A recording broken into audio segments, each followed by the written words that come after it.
Maintenant, nous allons explorer l'arborescence du projet. Alors, vous avez ici en haut à gauche à mon écran l'arborescence du projet. Si elle ne se trouve pas à gauche, elle pourrait peut-être se trouver à droite. Si vous ne la voyez pas du tout, allez dans le menu Vue à ce moment-là et vous pourrez aller sur le bouton Interface utilisateur pour faire apparaître l'arborescence du projet. C'est la même chose pour les propriétés dont on se sert beaucoup dans Revit. Alors, si jamais les propriétés disparaissent de votre écran, vous pouvez les faire revenir à l'écran en cochant la petite boîte dans Interface utilisateur du menu Vue. Bon, maintenant, dans l'arborescence, dans cette vue de l'arborescence, vous avez des petits plus sous les vues que vous pouvez vérifier. Donc, on a la plomberie, on a le génie climatique qui est inclus dans ce gabarit et nous avons sous ces deux catégories de plans, vous avez des plans d'étage, des plans de plafond, des vues 3D et des élévations. Maintenant, des plans de plafond, il n'y en a pas, comme vous remarquez, dans la plomberie, parce que souvent, on n'a pas besoin de regarder de la tuyauterie de plomberie au plafond, mais les ventilateurs, la ventilation du bâtiment, comme les diffuseurs, par exemple, vont être visibles dans un plan de plafond, dans une vue de plan de plafond. Alors, à ce moment-là, dans ces vues-là, nous allons vraiment sélectionner les composants du système que nous sommes en mesure de voir. Donc, dans le CVC, nous ne verrons pas de plomberie et dans la plomberie, nous ne verrons pas de CVC. Ici, on se trouve dans le niveau 0 CVC. Alors, si je fais le petit plus sur le plan d'étage, on voit en gras le niveau sur lequel on se retrouve dans cette petite vue. Quand on veut naviguer entre les vues, on peut simplement ouvrir une autre vue avec un autre niveau, par exemple, et on peut se promener entre ces vues pour visualiser les parties du bâtiment ou de la mécanique de notre bâtiment.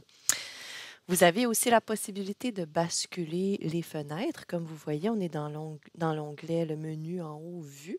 Et on a à droite les fenêtres, la section, j'appelle ça des départements, donc le département des fenêtres. Et vous avez la possibilité de basculer entre les fenêtres comme ceci, plutôt qu'en faisant des onglets. Ou bien vous pouvez l'enfermer, tout ce qui est inactif. Vous pouvez là, nous sommes en vue en onglet, mais vous pourriez faire la vue en mosaïque qui vous permettrait, disons, de dessiner en plan tout en visualisant quelque chose peut-être en 3D dans l'autre vue. Donc, si je ferme celle-ci et je vais dans les vues 3D, à ce moment-là, j'aurai une vue 3D à côté du niveau 1 quand je clique sur Vue en mosaïque. Moi, j'aime bien ça parce que souvent, je dessine quelque chose en plan, mais je veux vraiment m'assurer que dans la troisième dimension, le Z, les items se retrouvent aux bons endroits. Alors, ceci étant dit, dans l'arborescence, nous sommes capables de visualiser notre modélisation de plusieurs angles, de plusieurs vues. Et vous avez aussi la nomenclature, les feuilles, les familles et les groupes. Qu'est-ce que c'est? Eh bien, on va le voir tout au long de la formation certainement, mais par contre, les nomenclatures pourraient être des listes, hein. C'est des tableaux, des listes, parce que Revit est un logiciel très intelligent et il contient une base de données d'informations sur le bâtiment. Vous êtes capable ensuite d'extraire des données du logiciel comme des quantités, des nomenclatures. On a une ici par défaut, nomenclature d'air extérieur de l'espace, et ainsi de suite. Les feuilles, eh bien, c'est votre mise en page. Donc, quand vous avez des vues à imprimer, que vous voulez mettre dans un cartouche pour l'imprimer, vous pouvez utiliser les feuilles et la façon de créer des feuilles, nous allons le voir plus tard dans cette formation. Les familles, ce sont tous les composants disponibles qui sont insérés dans le fichier. Alors, encore une fois, dans quelque peu, nous allons voir comment ajouter des composants dans notre projet afin de les insérer. Donc, il y a plusieurs manufacturiers de systèmes, tout ça, qui fournissent des objets Revit afin qu'on puisse les intégrer dans nos projets.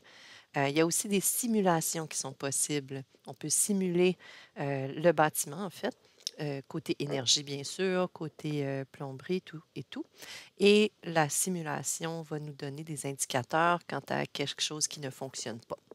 Maintenant, dans cette formation, nous restons quand même dans la base. Si vous avez un intérêt pour les simulations et tout ça, il faudra vérifier des formations plus approfondies à ce sujet, mais vous allez quand même voir comment c'est possible de le faire dans Revit actuellement. Alors voilà pour l'arborescence du projet. C'est vraiment un système de navigation de notre projet entre des vues, entre des données ou bien simplement pour imprimer tout ça. Aussi nos familles d'objets. Donc des conduits avec raccord, sans raccord. Vous avez par défaut des objets qui sont insérés, mais vous pouvez en ajouter beaucoup plus. Donc nous allons voir ça sous peu.